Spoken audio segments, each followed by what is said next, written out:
നവീകരണം പൂർത്തിയായ ചെറുകുന്ന നാലോന്നിൽ റോഡ് ദിവസങ്ങൾക്കുള്ളിൽ തകർന്നു. ടാറിംഗ് ഇളകിയതും റോഡരിക് മണ്ണിട്ട് ഉയർത്താത്തതും യാത്രക്കാർക്ക് ദുരിതമായി.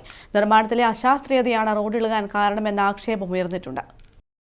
വാഹനങ്ങൾക്ക് കടന്നുപോകാൻ സാധിക്കാത്ത വിധം റോഡ് പൊട്ടിപ്പൊളിഞ്ഞു കിടക്കുന്നതായിരുന്നു ആദ്യ രംഗം. ശേഷം കാലങ്ങളോളം ജനങ്ങളുടെ പരാതികളും പ്രതിഷേധങ്ങളും. തിരശ്ശീല മാറ്റി അധികൃതർ രംഗത്തു വന്നു. ലക്ഷങ്ങൾ ഫണ്ട് പാസാക്കി. പിന്നെ അങ്ങോട്ട് റോഡ് പ്രവൃത്തി എന്ന് തുടങ്ങുമെന്ന കാത്തിരിപ്പിലായി നാട്ടുകാർ.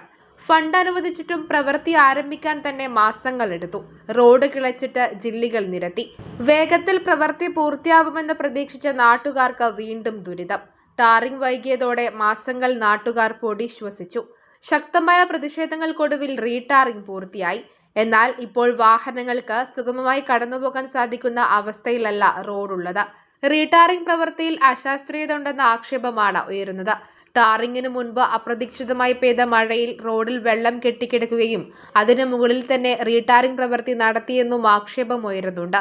നവീകരണ പ്രവൃത്തി പൂർത്തിയായി ദിവസങ്ങൾക്കുള്ളിൽ റോഡിന്റെ ടാറിംഗ് ഇളകി പലയിടത്തും കുഴികൾ രൂപപ്പെടാൻ തുടങ്ങി. റോഡരികിൽ മണ്ണിട്ട് ഉയർത്തിയിട്ടുമില്ല.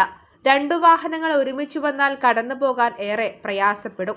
2 വർഷത്തെ കാത്തിരിപ്പിന് ശേഷമാണ് കുറച്ച് ദിവസം മുമ്പ് റോഡ് ടാർ ചെയ്തിട്ടുണ്ടായത്. ആ ടാർ ചെയ്തതിന് പിറ്റേ ദിവസം തന്നെ റോഡ് പൊട്ടാൻ വേണ്ടി തുടങ്ങിയിട്ടുണ്ടായിരുന്നു. അതായത് റോഡ് ടാർ ചെയ്ത് മൂസമുക്ക് എന്ന് പറയുന്ന സെൻട്രൽ ഭാഗത്തു നിന്നാണ് റോഡ് പൊട്ടിയിട്ടുണ്ടായിരുന്നത്. പിന്നെന്ന് വെച്ച് കഴിഞ്ഞാൽ അശാസ്ത്രീയമായ രീതിയിലാണ് ആ റോഡ് നിർമ്മിച്ചത്. ടാറിങ് ആയിക്കഴിഞ്ഞാലും അതിൻ്റെ താഴത്തുള്ള ഫൗണ്ടേഷൻ ആയിക്കഴിഞ്ഞാലും ഫൗണ്ടേഷൻ ചെയ്യുന്ന സമയത്ത് മഴ പെയ്തിട്ടുണ്ടായിരുന്നു. മഴ പെയ്തിട്ട് വെള്ളം കയറി അതിൻ്റെ മുകളിലാണ് അവർ ജില്ലയും കാര്യങ്ങളും ഇറക്കിയിട്ട് ടാർ ചെയ്തിട്ടുണ്ടായിരുന്നത്. അത് നാട്ടുകാരെ നമ്മൾ പറഞ്ഞിട്ടുണ്ടായിരുന്നു. കാര്യങ്ങൾ വന്ന് നോക്കിയിട്ട് അവരുടെ നിയന്ത്രണത്തിൽ തന്നെയാണ് റോഡ് ടാർ ചെയ്തത്.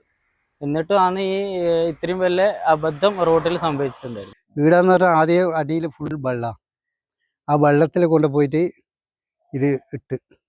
പക്ഷെ അതിന് ശേഷമാണ് ഈ ടാർ ചെയ്തത്. അതുകൊണ്ട് ഇപ്പോൾ ഇത് പോകുമ്പോൾ അതിലെല്ലാം ഒരു കുലുക്കാം, നല്ല കുലുക്കമുണ്ട്. ഇതെല്ലാം പൊട്ടിയിട്ടുണ്ട്. ഈ സൈഡ് ആ സൈഡ് എല്ലാം പൊട്ടിയിട്ടുണ്ട്. അവിടെ പൊട്ടിയിട്ടുണ്ട്. മൊത്തം ഒരു കുലുക്കവും ഇതെല്ലാം ഇവിടെ കാണുന്നു. ഒരു സ്കൂട്ടറുകാരൻ വരെ പോകാൻ കഴിയില്ല. അത്ര വലിയ വിഷമമാണ്. സൈഡിൽ വെച്ചിട്ട് പോകാൻ കഴിയില്ല. ഏത് നിമിഷവും കണ്ട് അവിടെ ഭയങ്കര കൊയ്യ. അതിൽ മണ്ണ് ഇട്ടിട്ടില്ല, ഒന്നും ഇട്ടിട്ടില്ല.